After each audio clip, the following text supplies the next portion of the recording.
నమస్కారం BTV news కి స్వాగతం. ఈనాటి ముఖ్యాంశాలు.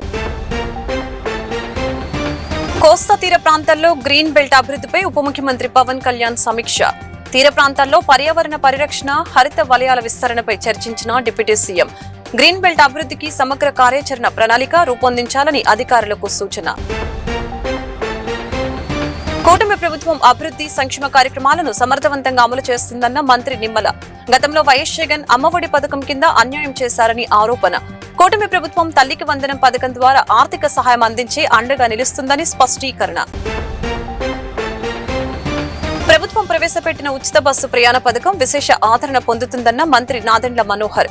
మహిళల సాధికారత, ఆర్థిక స్వావలంబన ధ్యేయంగా పథకాన్ని తీసుకువచ్చినట్లు వివరణ. ఈ పథకం మహిళలు ఆత్మవిశ్వాసాన్ని నింపుతుందని వ్యాఖ్య. కోస్తా తీర ప్రాంతాల్లో గ్రీన్ బెల్ట్ అభివృద్ధిపై ఉప ముఖ్యమంత్రి పవన్ కళ్యాణ్ సమీక్ష నిర్వహించారు. తీర ప్రాంతాల్లో పర్యావరణ పరిరక్షణ, హరిత వలయాల విస్తరణపై చర్చించారు. గ్రీన్ బెల్ట్ అభివృద్ధికి సమగ్ర కార్యాచరణ ప్రణాళిక రూపొందించాలని అధికారులకు సూచనలు చేశారు. కోస్తా ప్రాంతాల్లో హరితాభివృద్ధి, పర్యావరణ సమతుల్యత లక్ష్యంగా కూటమి ప్రభుత్వం చర్యలు చేపట్టింది. ఇందులో భాగంగా కోస్తా తీర ప్రాంతాల్లో గ్రీన్ బెల్ట్ అభివృద్ధిపై ఉప ముఖ్యమంత్రి పవన్ కళ్యాణ్ సమీక్ష నిర్వహించారు. తీర ప్రాంతాల్లో పర్యావరణ పరిరక్షణ, హరిత వలయాల విస్తరణపై చర్చించారు. గ్రీన్ బెల్ట్ అభివృద్ధికి సమగ్ర కార్యాచరణ ప్రణాళిక రూపొందించాలని అధికారులకి సూచనలు జారీ చేశారు. ఈ సమావేశంలో ఆర్థిక శాఖ కార్యదర్శి వి Vinay Chand, PCCF PV. Chalapathirao, CCF B. వెన్నంమూర్తి, CCF ఎన్. నాగేశ్వరరావు హాజరయ్యారు. అలాగే అటవీ శాఖ సలహాదారు పి. మల్లికార్జునరావు, ఇతర ఉన్నతాధికారులు సమావేశంలో పాల్గొన్నారు. ఆంధ్రప్రదేశ్ లో అధికార కూటమి ప్రభుత్వం అభివృద్ధి సంక్షేమ కార్యక్రమాలను సమర్థవంతంగా అమలు చేస్తూ ముందుకు సాగుతుందని రాష్ట్ర జలవనరుల శాఖ మంత్రి నిమ్మల రామానాయుడు పేర్కొన్నారు. గతంలో వైఎస్ జగన్ తాను ఇద్దరు పిల్లలకి మేనమామనని చెప్పుకుంటూనే అమ్మఒడి పథకం కింద ఇంట్లో ఒక్క బిడ్డకు మాత్రమే ప్రయోజనం కల్పించి మరొక బిడ్డను అన్యాయం చేశారని ఆరోపించారు. కూటమి ప్రభుత్వం ఇంట్లో ఎంతమంది పిల్లలు చదువుకుంటూ ఉంటే అంత మందికి తల్లికి వందనం పథకం ద్వారా ఆర్థిక సహాయం అందించి అండగా నిలుస్తుందని మంత్రి స్పష్టం చేశారు. కూటమి ప్రభుత్వం 2 ఏళ్ల పాలన సందర్భంగా నిర్వహించిన కార్యక్రమంలో రాష్ట్ర జలవనరుల శాఖ మంత్రి నిమ్మల రామానాయుడు పాల్గొన్నారు. అభివృద్ధి సంక్షేమ పథకాలకు సమాన ప్రాధాన్యత ఇస్తూ కూటమి ప్రభుత్వం ముందుకు సాగుతుందని ఆయన తెలిపారు. 2 ఏళ్ల నమ్మకం, అభివృద్ధి సంక్షేమం కార్యక్రమంలో మాట్లాడిన మంత్రి కూటమి ప్రభుత్వ పాలనపై ప్రజలు సంతృప్తిగా ఉన్నారని, పలు సర్వేలు కూడా ప్రజల మద్దతుని సూచిస్తున్నాయని పేర్కొన్నారు. వైసీపీ అధినేత జగన్ పై విమర్శలు చేసిన మంత్రి రామానాయుడు అభివృద్ధికి అడ్డంకులు సృష్టించేందుకు కుట్రలు చేస్తున్నారని ఆరోపించడం జరిగింది. గత ప్రభుత్వ పాలనను ప్రస్తావించిన మంత్రి ఒక అవకాశం ఇవ్వాలని కోరటంతో ప్రజలు 5 ఏళ్ల పాటు అధికారం ఇచ్చారని, కానీ పాలన ప్రజలకు దూరంగా సాగిందని విమర్శించారు. కక్షలు, వివక్ష, నియంతృత్వ ధోరణులతో పాలన సాగిందని ఆరోపించారు. 5 ఏళ్ల పాలనకు 2 ఏళ్ల కూటమి పాలనకు ఉన్న తేడాను ప్రజలు గమనించాలని కోరారు. అధికారం కోల్పోయిన తర్వాత వైసీపీ పరిస్థితి బలహీనంగా మారిందని, పార్టీని నిలబెట్టుకునేందుకు అనేక మార్గాలను అనుసరిస్తుందని మంత్రి వ్యాఖ్యానించారు. 2029 ఎన్నికల్లో ఆ పార్టీకి ప్రజలు తగిన సమాధానం ఇస్తారని అన్నారు. బడికి పంపితే 15,000, ఇద్దరు బిడ్డలను బడికి పంపితే 30,000 రూపాయలు అని చెప్పింది. అధికారంలోకి వచ్చాక మాట తప్పి మడమ తిప్పి ఒక బిడ్డకి మేనమామగా ఉండి మిగిలినటువంటి బిడ్డలను రోడ్డు మీద వేసినటువంటి పరిస్థితి ఆ రోజు. కానీ ఈరోజు కూటమి ప్రభుత్వం తల్లికి వందనం కింద ఎంతమంది పిల్లలుంటే అంతమందికి ఈరోజు తల్లికి వందనం. సాక్షాత్తు గత పాలకుడ నియోజకవర్గమైనటువంటి పులివెందుల నియోజకవర్గం నుంచి ఒక ఆమె వాట్సాప్లో పెట్టింది. కేంద్రం సాయంతో ఈవేళ 20,000 రూపాయలు పెట్టుబడి సాయంగా రైతుకు అందించేటువంటి కార్యక్రమం అన్నదాత సుఖీభావ్. కానీ 5 రూపాయలకి అన్నం పెట్టేటువంటి అన్నా క్యాంటీన్లు, మహిళలకు ఉచితంగా ఆర్టీసీలో టికెట్ లేకుండా ప్రయాణం, ల్యాండ్ టైటిలింగ్ యాక్ట్ని రద్దు చేసి ప్రైవేట్ ఆస్తుల్ని కాపాడినటువంటి ప్రభుత్వం మన ప్రభుత్వం. అదేవిధంగా 3 గ్యాస్ సిలిండర్లు ఉచితంగా ఈరోజు అందించేటువంటి కార్యక్రమం. కానీ ఆర్టీసీ బస్సు ద్వారా ఇబ్బంది పడుతున్నామని ఆటో డ్రైవర్లు చెప్తే వాళ్ళ అకౌంట్లోకి 15,000 రూపాయలు ఇచ్చేటువంటి కార్యక్రమం. కానీ వేవర్స్కి 200 యూనిట్లు మగ్గాలుంటాయి, పవర్ లూమ్స్ ఉంటాయి, 500 యూనిట్లు ఉచితంగా అందించడం. కానీ మత్స్యకారులకు 20,000 రూపాయలు ఉచితంగా వాళ్ళకి వేట నిషేధ సమయంలో ఇచ్చేటువంటి విషయం. కానీ ఈ రకంగా పెద్ద ఎత్తున సంక్షేమాన్ని చేసుకుంటూ మరొక పక్కన అభివృద్ధిని కూడా గతంలో మనం చూసాం.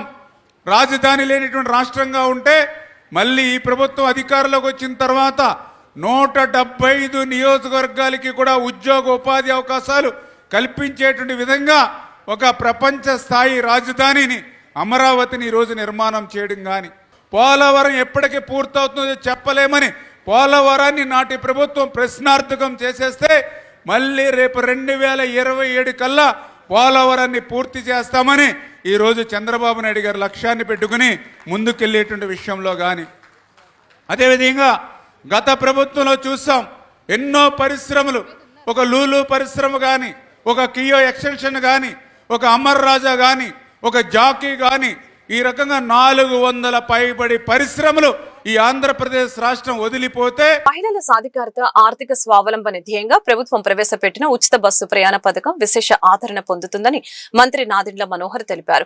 ఈ పథకం మహిళల్లో ఆత్మవిశ్వాసం నింపటమే కాకుండా వారి కుటుంబాలపై ఆర్థిక భారాన్ని గణనీయంగా తగ్గిస్తుందని ఆయన పేర్కొన్నారు. కేవలం తెనాలి నియోజకవర్గ వ్యాప్తంగానే ఇప్పటి వరకు సుమారు 64.86 లక్షల మంది మహిళలు ఈ ఉచిత ప్రయాణ సౌకర్యాన్ని వినియోగించుకోవడం విశేషమని తెలిపారు. ఈ పథకం ద్వారా లబ్ధి పొందుతున్న మహిళల చిరునవ్వుతో ప్రభుత్వ సంక్షేమ పాలన పట్ల ఉన్న నమ్మకం స్పష్టంగా కనిపిస్తుందని, నమ్మకం, సంక్షేమం, అభివృద్ధి, సుపరిపాలనే లక్ష్యంగా ప్రభుత్వం ముందుకు సాగుతుందని మంత్రి వెల్లడించారు. ముఖ్యమంత్రి నారా చంద్రబాబు నాయుడు సారథ్యంలో రాష్ట్రం అభివృద్ధి దిశగా ముందుకు సాగుతుందని ఎమ్మెల్యే గద్దె రామ్మోహన్ పేర్కొన్నారు. విజయవాడ ఎంపీ కేశినేని చిన్ని సహకారంతో విజయవాడ నగరాన్ని అభివృద్ధి చేస్తున్నామని, రోడ్లు వేసి నగరాన్ని అందంగా తీర్చిదిద్దు గత ప్రభుత్వం విజయవాడ నిర్లక్ష్యం వహించిందని విమర్శలు. విజయవాడ తూర్పు 13వ డివిజన్ కోనేరు మండపం దగ్గర కోనేరు వారి వీధికి 50 లక్షల రూపాయల యూజీడీ పనులకు గద్దె రామ్మోహన్ ఈ సందర్భంగా రామ్మోహన్ మాట్లాడుతూ మరింత సుందరీకరణగా పేర్కొన్నారు. ముఖ్యమంత్రి చంద్రబాబు నాయుడు సారథ్యంలో రాష్ట్రంగా ముందుకు వెళ్తుందని ఈ సందర్భంగా తూర్పు నియోజకవర్గంలో రోడ్లన్నీ కూడా పూర్తవడం జరిగింది. ప్రధాన అండర్ గ్రౌండ్ డ్రైనేజీలు చోట్ల కూడా ఎక్కువ సైజు సరిపోక తప్పిదాలతో ఈ ప్లాస్టిక్ సంచులు ఎండేయటం రకరకాల ఇబ్బందులు వస్తాం. వాటన్నిటి కూడా ఒకటి వెళ్తా ఉన్నాం. ఇవాళ ఉన్న కెపాసిటీ తక్కువ 50 లక్షల రూపాయలతో కొత్త వర్క్ మొత్తం కూడా అండర్ గ్రౌండ్ డ్రైనేజ్ చేస్తూ ఉన్నారు.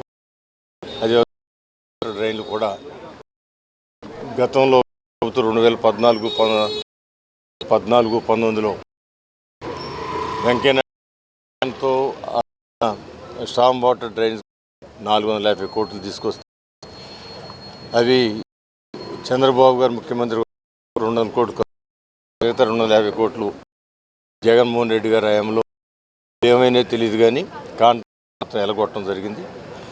అలా అవి ఎక్కడుండే తీసి మళ్ళీ కాంట్రాక్ట్కి ఇచ్చి అమౌంట్ కూడా పెట్టి స్టామ్ వాటర్ డ్రైన్ అని చెప్పి దృఢ ప్రభుత్వం ఉంది. ఇవాళ నగరానికి వాటర్ డ్రైన్ కానివ్వండి, అండర్ గ్రౌండ్ డ్రైన్ కానివ్వండి పూర్తిగా ప్రక్షాళన చేయడానికి ప్రయత్నంలో కూర్చుకోవడానికి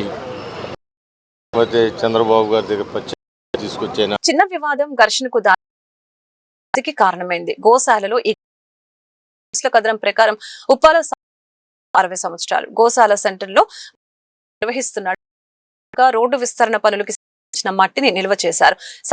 తమ్ముడి అల్లుడు శ్రీను బడ్డీ కొట్టున్న మట్టిని తరలించేందుకు యత్నించిన సాంబశివరావు మట్టి ఘర్షణ చోటు చేసుకుంది. సాంబశివరావు బోలెం శ్రీను దాడి చేశాడు. సాంబశివరావు ఆయా కూలిపోగా అతని భార్య డాక్టర్ కోసం మృతి చెందాడు. ఈ మేరకు పోలీసులు ఘటన స్థలానికి చేరుకొంచారు. విజయవాడ సెంట్రల్ నియోజకవర్గం రోజు రోజుకి బలోపేతం అవుతుందని ఎమ్మెల్యే పేర్కొన్నారు. ఎన్డీఏ ప్రభుత్వం పేద బడుగుల సంక్షేమం, అభివృద్ధి పెద్దపీట వేస్తుందని, పెన్షన్లు, తల్లికి వందనం, స్కిల్ డెవలప్మెంట్ పథకాలను ఎలాంటి అవినీతి లేకుండా ప్రతి ఒక్కరికి అందిస్తున్నారు. విజయవాడ బీఆర్టీఎస్ రోడ్లోని నియోజకవర్గ శాసనసభ్యుల కార్యాలయంలో 37కి చెందిన వైసీపీ కుంపాల వరప్రసాద్, విక్రమ్ రాతో పాటు 7 మంది అనుచరులు ప్రభుత్వ విప్ నియోజకవర్గ శాసనసభ్యులు సమక్షంలో తెలుగుదేశం సోమేశ్వరరావు పార్టీలో చేరిన కండువాలు కప్పి సాదరంగా ఆహ్వానించారు. బోండా ఉమ్మ మాట్లాడుతూ విజయవాడ తెలుగుదేశం పార్టీ అవుతుందని సేవ చేయాలనే సంకల్పంతో పార్టీల నాయకులు కార్యకర్తలు పెద్ద ఎత్తున తెలియజేశారు. తెలుగుదేశం పార్టీ లాంటిదని అందరూ కలిసి పార్టీ విజయానికి కృషి చేయాలని పేర్కొన్నారు. ఇతర పార్టీ నాయకుల ప్రజలకి చేరువుగా సేవనందించే విధంగా ప్రజలకి సేవ చేయాలంటే తెలుగుదేశం పార్టీలో ఉండాలనే ఉద్దేశంతో సెంట్రల్ నియోజకవర్గంలో ప్రతి వారం కూడా ఒక పెద్ద డివిజన్ స్థాయి నియోజకవర్గ స్థాయి నాయకులు వైసీపీ నుంచి ఇతర పార్టీల నుంచి చేరుతూ ఉన్నారు. ఈ రోజున 37 డివిజన్లో రామకృష్ణాపురం దేవీనగర్ ప్రాంతంలో ప్రముఖుడు ఆ ఏరియాలో 37 డివిజన్లో పేద వర్గాలకు ఏ కష్టం వచ్చినా తన సొంత డబ్బులు ఇచ్చి వాళ్ళకి అండగా ఆదుకుని సేవా కార్యక్రమాలు చేస్తున్నటువంటి తుంపాల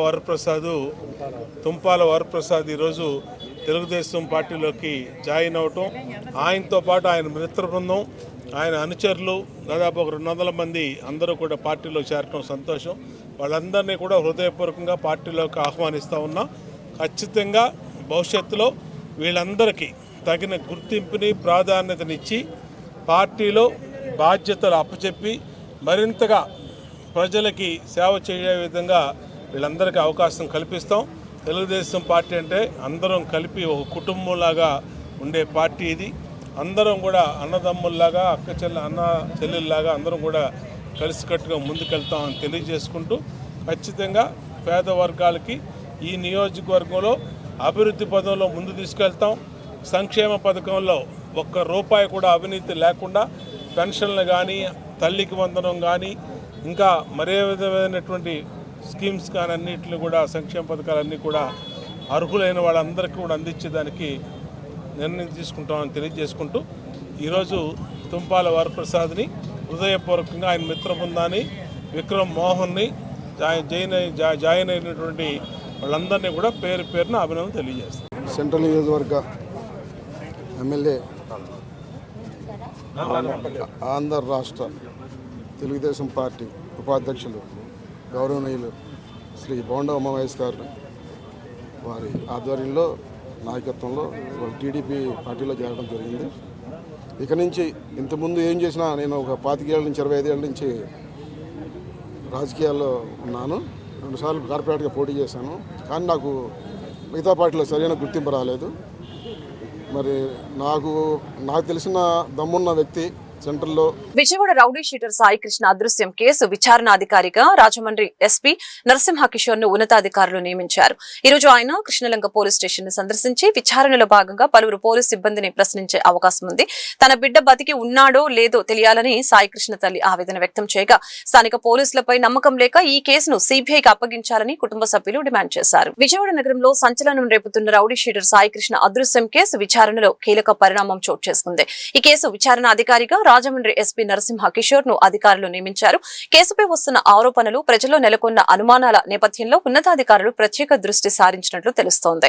సాయి కృష్ణ అదృశ్యంపై ఇప్పటికే పలు అనుమానాలు వ్యక్తమవుతున్నాయి. కృష్ణలంక పోలీస్ స్టేషన్ లో సాయి కృష్ణను అదుపులోకి తీసుకున్న అనంతరం ఆయన కనిపించకుండా పోయాడని, అతన్ని స్టేషన్ లో లాకప్ డెత్ చేశారని ఆరోపణలు తీవ్ర చర్చకు దారితీస్తున్నాయి. ఈ నేపథ్యంలో రాజమండ్రి ఎస్పీ నరసింహ కిషోర్ ని దర్యాప్తు అధికారిగా నియమిస్తూ ఉన్నతాధికారులు నిర్ణయం తీసుకున్నారు. నన్ను పోలీసు వాళ్ళు తీసుకొచ్చారు, సీఏ గారు రమ్మన్నారని చెప్పి నేను వచ్చిన తర్వాత ఏంటమ్మా నీకు ఎంతమంది పిల్లలు అన్నాడు. ఇవి ఒక్కడేనయ్యా అన్నా. నేను ఎందుక దరిద్రపు నా కొడుకు అని నేను చంపేస్తున్నా, ఉన్నదే అది చంపేస్తున్నా నేను అన్ని దండేసుకో వెళ్ళిపో అన్నాడు నన్ను. అయ్యా అలా అనమాక అయ్యా, ఎన్నో కష్టాలు పడి నేను పెంచుకుంటున్నాను అయ్యా. ఆడు ఎట్టాగా ఇక్కడ ఉండట్లేదు అయ్యా, 1.5 సంవత్సరం అయిపోయింది, అక్కడికి వెళ్ళిపోయాడు, ఆడేదో కష్టపడి బతుకుతున్నాడు అయ్యా, ఇప్పుడు మళ్ళీ తీసుకొచ్చి మీరు ఇది చేయమాకండి అయ్యా అన్న. నా ఫోన్ తీసుకొని నా కొడుకుని ఆ నైటే 4-5 వెళ్ళిపోయి జీబులో ఎక్కించుకొని వచ్చి చేతులు వెనక్కి కట్టేసి తీసుకొని వచ్చి నీ ఇష్టం వచ్చినట్టుగా కొడతావా? పోనీ తీసుకొచ్చావు, నేను అన్నిసార్లు వచ్చాను నీ దగ్గరికి, 15 రోజుల పాటు నా ఫోన్ ఇవ్వకుండా ఫోన్లో అన్ని డిలీట్ చేసేసి నా బిడ్డని ఇష్టం వచ్చినట్టు కొట్టి చేతులు ఇంతంత లావునైపోతే పోలీసు వాళ్ళు కలిపి తినిపించి ఇంకొకడు ఎవడోనంట డాక్టరు ఆడి చేత ఏళ్ళు కట్ చేపించాడు, గోల్డ్ కట్ చేపించి ఇష్టం వచ్చినట్టుగా బాది కొట్టి చంపి బాత్రూంలో పెట్టారు శవాన్ని. ఆ శవం తీసుకెళ్ళి తల్లిదండ్రులు అయ్యా ఒక్కసారి చూపించడం నాకు భయం వేస్తుంది అయ్యా అని ఏడిసి ఆ అశోక్ దగ్గరికి వెళ్ళి అడగండి మీరు కావాలంటే. నేను వెళ్ళి నాకు భయం వేస్తుంది అయ్యా, కొట్టి పడేసినోడు మావాడేనా అన్న. మీ వాడు కాదు అని చెప్పాడు. ఒకసారి చూపించండి అయ్యా, నాకు కళ్ళు కనబడతలేదు, నేను అన్నం తింటలేదని మిమ్మల్ని స్టాఫ్ అందరినీ అడుక్కున్నా. అక్కడే పడి ఉంటున్నా. వచ్చేవాళ్ళు పోయేవాళ్ళు ఏంటి ఈమె ఇక్కడ ఉంది అనుకుంటున్నారు వాళ్ళు. అయినా సరే నాకేమీ చూపించలా. ఫస్ట్ మాత్రం నేను 2-3 సార్లు కుర్రోడిని చూసా. కింద అడుగు పెడుతున్నప్పుడు నాకు భయం వేసింది. నేను కేకలు విన్నాను, వీళ్ళేదో చేస్తున్నారు అనుకొని చెప్పి నాకు భయం వేసి మా అమ్మాయి దగ్గరికి వస్తే కొట్టారు. 2 దెబ్బలు వేస్తారమ్మా, నేను వెళ్తాను, నేను మాట్లాడతాను, నేను కోర్టులో ఉన్నాను అంది. సాయంత్రానికి వచ్చేసింది పిల్ల. వచ్చేసి 4 లాయర్ని తీసుకొని వచ్చి సార్ మా అబ్బాయిని తీసుకొచ్చారంటే ఏంటండి అంటే మేము తేలా, మాకు సంబంధం లేదు, ఏ స్టేషన్ వాడు తీసుకెళ్ళాడంటే మీరే తీసుకొచ్చారు సార్, మీరే తీసుకొచ్చారని నేను అడిగా. మేము తీసుకురాలా, ఎవరు తీసుకొచ్చారో వాళ్ళ దగ్గరికి మేము కూడా వస్తాం, మీకు సాయం చేస్తాం అన్నాడు. మా పిల్లోడి మీద ఏమీ కేసులు లేవు, మేము వేరే చోటకి వెళ్ళాల్సిన అవసరం లేదు, మేము ఎందుకు వెళ్ళాలయ్యా, మీరే తీసుకొచ్చారని అమౌంట్ల దగ్గర అందరూ చెప్పారు. మీ అబ్బాయి పలానా చోట ఉన్నాడమ్మా, ఎల్లమ్మా అన్నారు. ఎల్లమ్మా అన్నారు. నేను వెళ్ళొచ్చాను అయ్యా, నన్ను చూడనివ్వట్లేదు, నన్ను అసలు చూపించట్లేదు. ఒక్కసారి మాత్రం నేను చూశాను. ఈ నెల 23న జింకానా గ్రౌండ్ లో క్రైస్తవ ఐక్య గలం పేరుతో భారీ బహిరంగ సభ నిర్వహించనున్నట్లు సభ నిర్వాహకులు రెవరెండ్ బందెల దయానందం, రెవరెండ్ చంద్రపాటి దైవప్రకాష్ తెలిపారు. ఈ సభకు ముఖ్య అతిథులుగా పద్మశ్రీ మందకృష్ణ మాదిగ, మాజీ ఐఏఎస్ అధికారి విజయ్ కుమార్ హాజరవుతారని వెల్లడించారు. రాష్ట్రంలోని అన్ని జిల్లాల నుంచి క్రైస్తవ నాయకులు, సంఘాల ప్రతినిధులు, విశ్వాసులు పెద్ద సంఖ్యలో పాల్గొని సభను విజయవంతం చేయాలని పిలుపునిచ్చారు. మధురానగర్లోని క్రైస్తవ ఐక్య గలం కమిటీ కార్యాలయంలో నిర్వహించిన మీడియా సమావేశంలో నిర్వాహకులు మాట్లాడారు. రాష్ట్రంలో క్రైస్తవులు, పాస్టర్లు, ప్రార్థనా మందిరాలపై జరుగుతున్న దాడులు, వివక్షాత్మక ఘటనల నేపథ్యంలో క్రైస్తవ సమాజం ఐక్యంగా నిలబడి తమ హక్కుల పరిరక్షణ కోసం ఈ సభను ఏర్పాటు చేస్తున్నట్లు తెలిపారు. 1950 రాష్ట్రపతి ఉత్తర్వులను రద్దు చేసి దళిత క్రైస్తవులకి బేషరతుగా ఎస్సీ హోదా కల్పించాలని ఈ సందర్భంగా డిమాండ్ చేశారు. అవసరమైతే రాస్తారోకోలు, ధర్నాలు, నిరసన కార్యక్రమాలు చేపడతామని హెచ్చరించారు. ఫెలోషిప్లు, డినామినేషన్లు అనే భేదాలు పక్కన పెట్టి క్రైస్తవులంతా ఐక్యంగా పోరాడాలని పిలుపునిచ్చారు. రాష్ట్రంలో క్రైస్తవులపై, క్రైస్తవ సేవకులపై, మందిరాలపై జరుగుతున్నటువంటి దాడులను రాష్ట్ర క్రైస్తవ సమాజం అంతా కూడా చూస్తున్నారు. ఈ సందర్భంగా ప్రతి జిల్లాలో కూడా జరుగుతున్న పరిణామాలకు శాంతి ర్యాలీలు, ధర్నాలు ఇవన్నీ కూడా నిర్వహించడం జరుగుతుంది. అయితే ఈ రోజున ఆంధ్రప్రదేశ్కి రాజధాని అయిన విజయవాడ మహాపట్టణంలో క్రైస్తవ ఐక్యగలం అనేటువంటి నామకరణంతో గొప్ప బహిరంగ సభ రాష్ట్ర వ్యాప్తంగా ఈ సభను నిర్వహిస్తున్నాం. రాష్ట్రంలో ఉండేటువంటి అన్ని జిల్లాల యొక్క నాయకులు కూడా ఈ యొక్క సభకు వస్తున్నారని కూడా ఈ సందర్భంగా మనవి చేస్తున్నాను. ఈ సభ యొక్క ముఖ్య ఉద్దేశం క్రైస్తవులందరూ కూడా ఐక్యత కలిగి ఒక్క తాటిపై ఉండాలి అనేది ఒక ప్రాముఖ్యం. కారణం, మా ధ్యేయం ఏమిటి అంటే ఒకే శరీరం, ఒకే రక్తం, ఒకే ఆత్మ. ఇదే యేసు ప్రభు వారు చెప్పినటువంటి మాట. మూడవదిగా, ఈ రోజున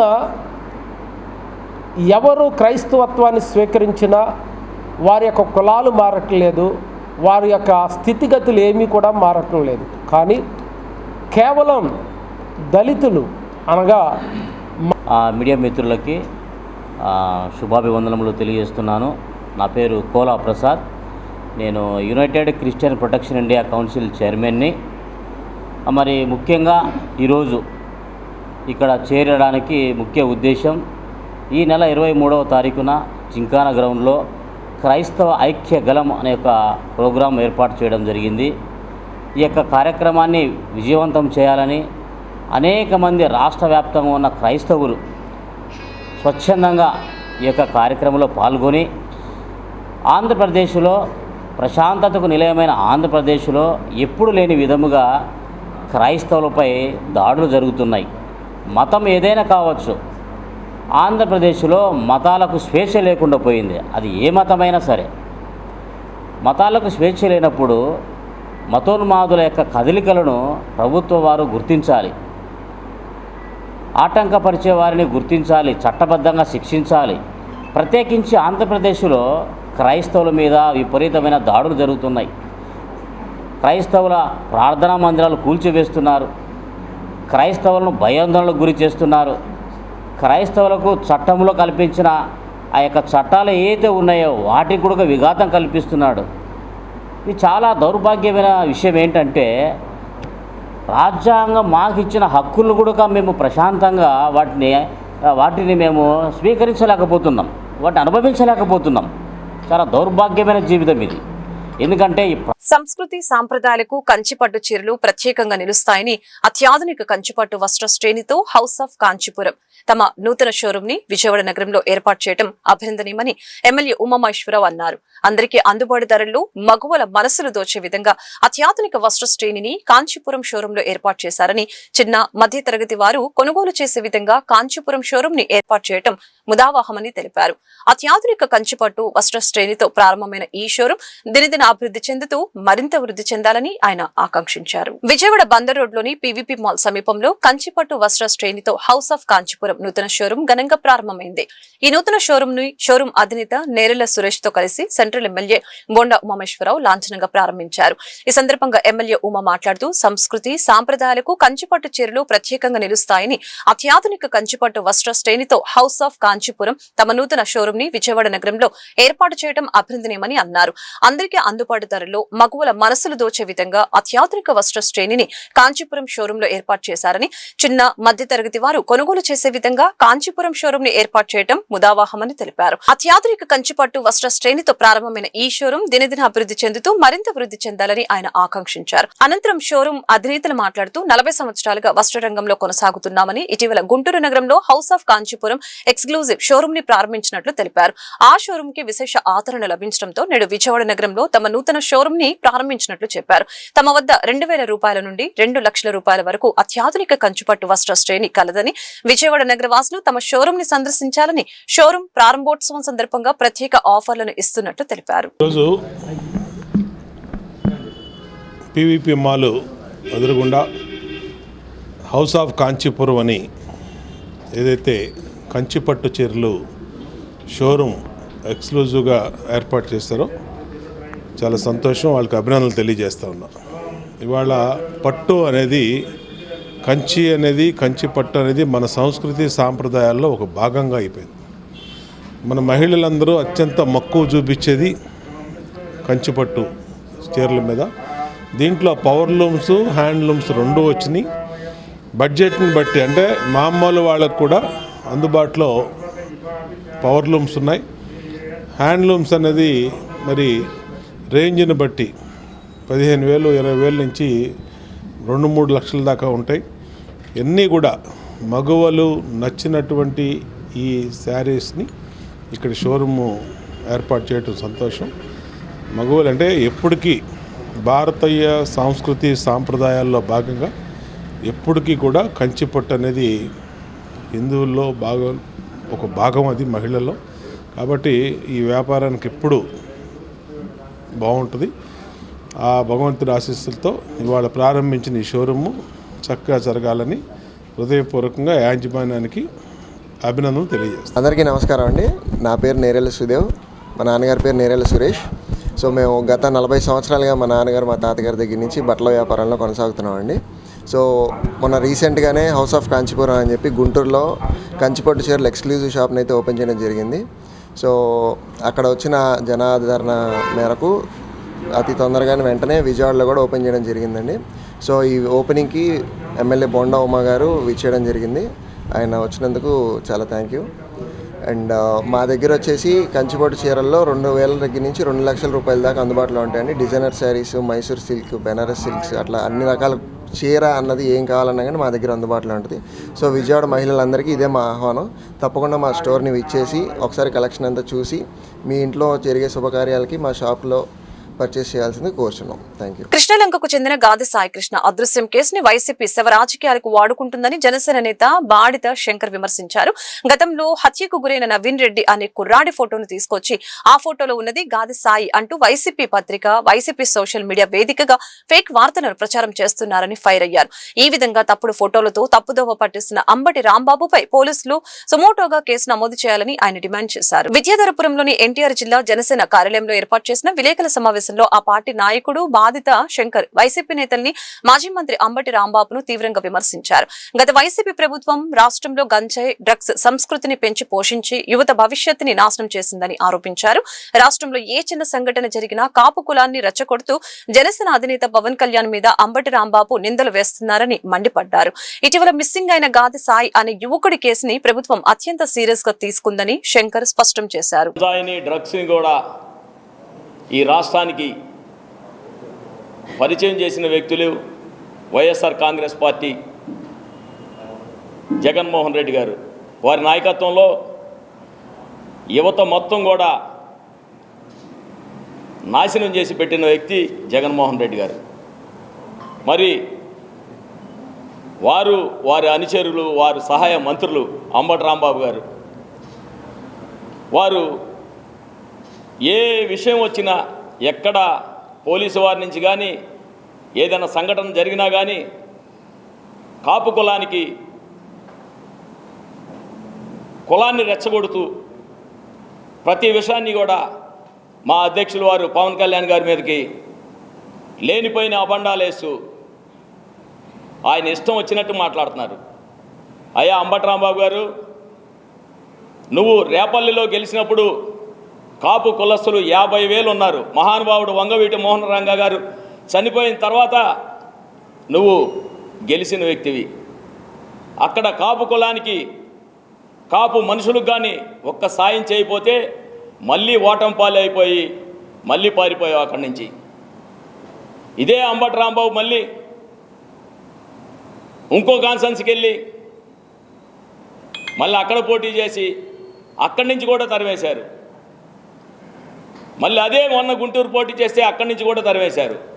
నువ్వు కాపు కులానికి, కాపు కులస్తులకు కానీ, కాపు సోదరులకు కానీ అడ్డం పెట్టుకొని బతికినోడివి నువ్వు. మరి ప్రతి విషయంలో కూడా పవన్ కళ్యాణ్ గారి మీద నిందలేస్తూ, లేనిపోయిన అబండాలేస్తూ, శవ రాజకీయాలు, ఏ శవం దొరికినా శవ రాజకీయాలు చేస్తున్నారు. వాళ్ళ బాబాయి చంపినప్పుడు కూడా గొడ్డలతో చంపేసి గుండెపోటు అన్న మాట వైఎస్ఆర్ కాంగ్రెస్ పార్టీ వాళ్ళదే. మరి ఈరోజు ఒక యువకుడు గాదే సాయి అనేది మిస్సింగ్ అయిందని వాళ్ళ అమ్మగారు కంప్లైంట్ ఇచ్చారు. అది పోలీసు వారికి కంప్లైంట్ ద్వారానా, హైకోర్టు ద్వారానా వారు వేసుకొని వారు పోరాటం చేస్తారు. నిజంగా మిస్ అయితే మట్టుకి అది బాధాకరం. వార్తలు ముగించే ముందు ముఖ్యాంశాలు మరొకసారి. కోస్తా తీర ప్రాంతాల్లో గ్రీన్ బెల్ట్ అభివృద్ధిపై ఉప ముఖ్యమంత్రి పవన్ కళ్యాణ్ సమీక్ష. తీర ప్రాంతాల్లో పర్యావరణ పరిరక్షణ, హరిత వలయాల విస్తరణపై చర్చించిన డిప్యూటీ సీఎం. గ్రీన్ బెల్ట్ అభివృద్ధికి సమగ్ర కార్యాచరణ ప్రణాళిక రూపొందించాలని అధికారులకు సూచన. కూటమి ప్రభుత్వం అభివృద్ధి సంక్షేమ కార్యక్రమాలను సమర్థవంతంగా అమలు చేస్తుందన్న మంత్రి నిమ్మల. గతంలో వైఎస్ జగన్ అమ్మఒడి పథకం కింద అన్యాయం చేశారని ఆరోపణ. కూటమి ప్రభుత్వం తల్లికి వందనం పథకం ద్వారా ఆర్థిక సహాయం అందించి అండగా నిలుస్తుందని స్పష్టీకరణ. ప్రభుత్వం ప్రవేశపెట్టిన ఉచిత బస్సు ప్రయాణ పథకం విశేష ఆదరణ పొందుతుందన్న మంత్రి నాదెండ్ల మనోహర్. మహిళల సాధికారత, ఆర్థిక స్వావలంబన ధ్యేయంగా పథకాన్ని తీసుకువచ్చినట్లు వివరణ. ఈ పథకం మహిళలు ఆత్మవిశ్వాసాన్ని నింపుతుందని వ్యాఖ్య. ఈ వార్తలు ఇంతటితో సమాప్తం. మరొక బులెటిన్ మళ్ళీ కలుద్దాం. నమస్కారం.